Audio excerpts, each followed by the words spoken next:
ஒரு காலத்தில் காட்டு விலங்குகளின் அரசனாக இருந்த சிங்கம் மிகவும் கவலையுடன் இருந்தது. அது வானத்தின் கடவுளான ஜூபிட்டரை சந்தித்து தனது பிரச்சனையைப் பற்றி கூறியது.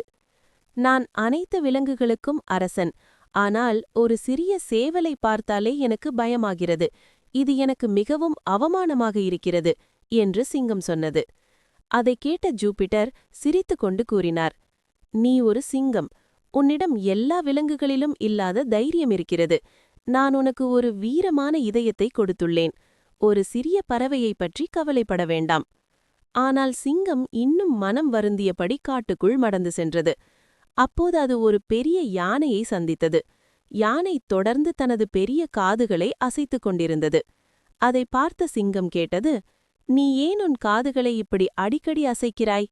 யானை பதிலளித்தது, ஒரு சிறிய கொசு என் காதுக்குள் சென்றால் அது என்னை கொல்லக்கூடும்.